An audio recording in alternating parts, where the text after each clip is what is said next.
Hello, everybody, and welcome back to Little Spender reviewing spoiler reviews of books. So today we have the sequel of Shadow and Bone, Siege and Storm by Leigh Bardugo. Overall, I thought it was a very good book. I really enjoyed it, and I think it was better than Shadow and Bone. Now last video was a bit disjointed, kind of all over the place. So I wanted to change that a little bit and be more um direct in what I was talking about. So I made notes. So for some of the good things that I have, for I really liked. I thought the new MacGuffin, like the MacGuffins that they introduced, like the sea dragon and the Firebird for the three amplifiers made sense and worked better because just the one amplifier in book one, then where the sequel's gonna go. So that made a lot of sense. And then that's why the covers have different animals, which I thought that was good because I didn't understand that in the first book, and so I got that now because it made it. They explained it. Then, um, I thought that the let's see, I have notes here. I thought that the so when Alina going back to Ravka makes sense. It was, and I mean, what you gotta do? It's the main character. You have to do that. It felt almost a bit rushed because a little, almost like a little bit. I mean, I don't know what else to do for that. I don't really know how you would even make that better. It's a weird complaint, but the end of the book, first book is like, okay, she's leaving now, and then the beginning of this book, it's like, and now she's right back. It's almost immediate in like 2 chapters. She's back in Ravka, and it would be nice if that was if they were able to breathe a little bit, maybe like a chapter of like how her and Mal were living without any like the Darkling showing up and that kind of stuff. But I don't really know if that would be a good storytelling. That might just be slow. So, um, I really liked the character of Nikolai. He was introduced in this book very early on, and I thought he was very good. The second Prince of Ravka, probably a bastard child, as brought up in the books constantly. They don't let you forget that. um, I really enjoyed his character though, and he's extremely selfless compared to his brother and the king. He's very like the people matter, which I really enjoyed his character. Um, and that's kind of like the main good things I have. For the bad things are, well, I like Alina and Mal. I enjoyed them a lot. I really like their romance storyline. I think that's very good, but they just seem so stupid. Like, because Nikolai proposes this somewhat early in the book that Alina and him should just get married, not out of like love or whatever, but just for like the political alliance of it all, because that helps him get the throne, which he'd be a better king than his brother, obviously. His brother's an idiot. And then it'd also be better for Alina and give her more power as well, and because she wants to lead the Grisha, which is what we find out in this book. She wants to become the new leader of the Second Army, which was really cool. But and then Alina and Mal just like shut it down immediately, and the entire time I was thinking like that would make so much sense. Like that'd be a good idea to do that, and so that was a bit annoying. It bothered me a little bit because why didn't you just do that? Because Mal could have just stayed with Alina anyway, and that would have worked just fine. Um, that was a bit annoying. And then, um, the Darkling has new powers in this book that are not explained. So hopefully those will be explained in book three because it just kind of comes out of nowhere. And it's said that it's real magic, not just like the whatever the Grisha do, because it's not, they don't do real magic. They just bend reality, I guess, a little bit. Like they take what's already there and use it for their own will instead of conjuring something that doesn't exist. Whereas the Darkling makes these shadow monsters that bite people and one bit Alina, and now it's like you can't heal it, and she has like this weird vision of the Darkling throughout the book, and those were weird. Those were very strange. I didn't really know what to make of them. I thought that was just kind of a weird writing choice because it didn't feel like it added to the story that much, other than making her more paranoid about the Darkling. But she was already worried, so it wasn't necessary to happen. You could have cut those out, and I think the book would have been just fine. I don't think you needed that. And then the reveal that Genya.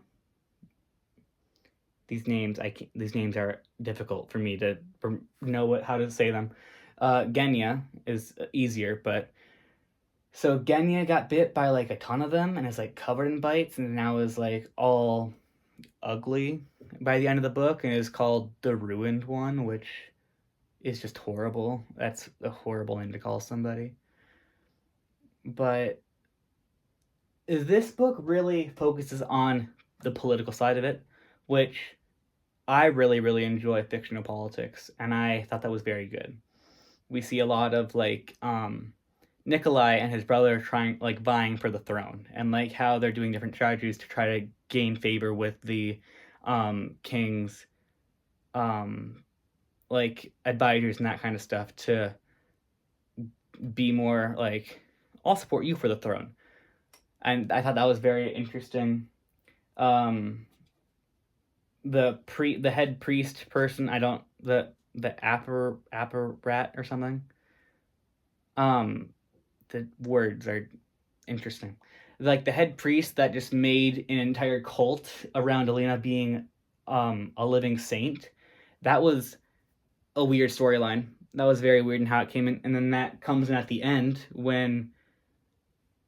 and then for the ending of the book. So getting to the ending of the book now, I'm still all over the place. So the Darkling, no, so Nikolai's brother, Vasilin, it starts with a V. I'm just gonna call him Nikolai's brother. So Nikolai's brother makes peace with the people from the north. I don't want to try. It has an F. It's like the Fjerdans. It starts with an F. People in the north, makes an alliance with them, and so he unblockades their road, which then just is used by Darkling to then get a line straight to the capital city, because Nikolai's brother's an idiot. And now the Darkling just took over and killed almost all of the Grisha. Like, most of them died, which was a choice. I don't know if I like the choice or not. I think it definitely is good because it has Alina. Alina's definitely now like the underdog, for sure. Because for a trilogy, typically you want your main character at their lowest point at the end of the second part, because then they have the most to overcome for the third. That's just how basic like storytelling of a trilogy. And I thought that was done very well. But I also care about the Grisha, and some of them died. A lot of them died. And so that upset me. But obviously that's storytelling. You're going to lose characters that you like. That's kind of the whole point. To raise the stakes and everything. And then, so the whole thing ends with this cult, essentially, that the head priest made around Alina, just kind of kidnaps her, and because all the churches throughout Ravka have this underground network connecting them all, which comes out of nowhere, really. And now that lets Alina and everyone hide from the Darkling. And that's kind of how the book ended. And now it's like we got to go find the Firebird to get the last amplifier. Something crazy is that during that final invasion with the Darkling, Alina surrenders to the Darkling and like gives in and like kisses him and that kind of stuff, because it's forming the bond between them more. And it allows her to use his power through their bond. It's not explained, the entire explanation is we're using real magic now, and that was about it. So I hope that it is explained better in book 3, because that really wasn't anything. But and she nearly kills the Darkling and takes a lot of power out of herself, and like her skin's all like stretched back across her face. She like and like her hair turns white as snow. Like she nearly kills herself when trying to kill the Darkling, and neither of them end up dying because you need your main villain and hero for the 3rd book. um, for improvements from book 1, I thought the pacing was much better. That was like my main problem I had with book 1 was the pacing of like jumping between like this happens, then this happens, and that was really fast. And I thought book 2, this one really improved on that, and it was much better paced. No, I thought it was very good, and I'm very excited to finish the trilogy. That's about all I have, though. That's all I have to say. It was a very good book. I'd give it like an 8 or 9 out of 10. I really enjoyed it. Yeah. Let me know down in the comments what you guys thought of Siege and Storm. Thanks for watching.